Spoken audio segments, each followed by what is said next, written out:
नमस्कार मित्रांनो, जय शिवराय. कसे आहात तुम्ही? मजेत ना? मी तर मजेतच आहे. तर रिव्हर्स लाडका किशू घेऊन आलाय तुमच्या मजेसाठी अजून एक ब्लॉग. तर प्रेम द्यायला विसरू नका बरं का. तर आज होता आमचा पेपर. सकाळी 8ला निघालो मी घरातून. केली गाडी चालू. रस्त्याने भेटला परशा. त्याला गाडीवर बसवलं आणि मग पोचलो आम्ही कॉलेजला. आपला पेपर होता इलेक्ट्रिकल डिपार्टमेंटला. ही गाडी पाहून वाटलं आपल्याला पण करावं लागतं काय असं काहीतरी. मग आम्ही लिफ्टनं गेलो वर. रस्त्याने हे काट्टे चिटिंग करताना दिसले. असं 4 चौघात केल्यावर कसं जमायचं भावा. मग आम्ही पोचलो एक्झाम हॉलकडं. तर आपल्या सगळा क्लास आधीच येऊन थांबला होता. 5 मिनिटांनी चालू झाला आमचा पेपर.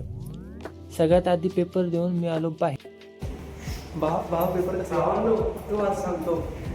घरून समजा करून आलतो. क्वेश्चन पण माझ्या मनाच्या आधी पण काय आलो नाही. भावा काहीच कळलं नाही. भावा पेपर समोर आल्यावर जेव्हा मार्क आहे 2-0 ते दिनं कसं ते पाहणं फक्त 1 नंबर गेलाय. 2च मार्क पडतात. 2 मार्कपेक्षा जास्त पडत नाही. तर आम्ही चाललो होतो घरी. तर आम्हाला दिसलं की पोरं पुढच्या पेपरचा जुगाड लावण्यासाठी मॅडमकडे गेले होते. पण मॅडम म्हटल्या खूप लवकर आले रे बाळांना तुम्ही. मग आम्ही पोचलो परशाच्या रूमवर.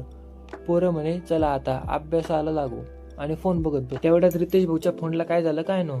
नुसत्या पोरींच्या फोटोला लाईक जाऊ लागले होते आपोआप. पेपरचा अभ्यास करायचं सोडून हे काट्टे गाणे लावून नाचायला लागले. मग भूक लागली म्हणून आम्ही आणला चिवडा आणि कोल्ड्रिंक. पण भाऊच्या रूमवर ताटच नाही म्हणून कागद टाकून त्यावरच चिवडा टाकला. आणि कागद पण होते MIT. आता ताट नाही म्हटल्यावर ग्लास कुठून असणार म्हणून बॉटल कापून आम्हाला ग्लास बनवावे लागले. मग पोटभर चिवडा खाल्ला आणि स्प्राईट पिली. मग पोट्टे म्हणे चला कुठतरी फिरायला जाऊ. मग आम्ही निघालो भद्रा मारुतीला.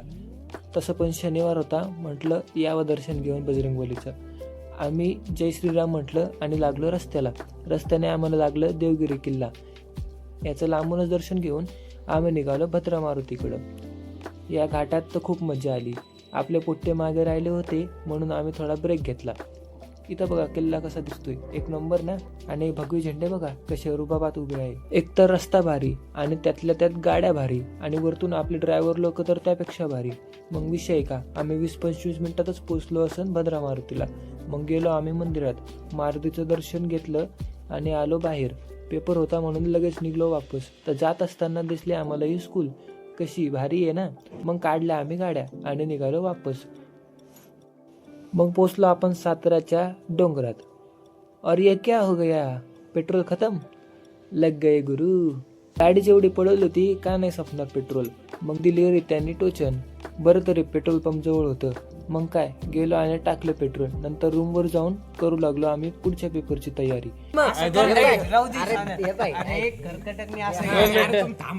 कर्कटकने असं घ्यायचं अशा लाईनी मारायच्या. केमिस्ट्रीचं एक न्यूमेरिकल पक्का येणार असं कळल्यावर त्याच्या व्हॅल्यू कुठं कुठं लिहावं पोरांना कळतच नव्हतं.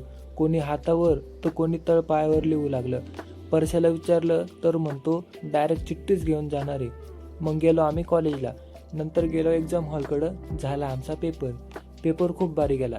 मग गेलो लिफ्टनं खाली. घरी पोचलो तर माझा मित्र आला होता भेटायला.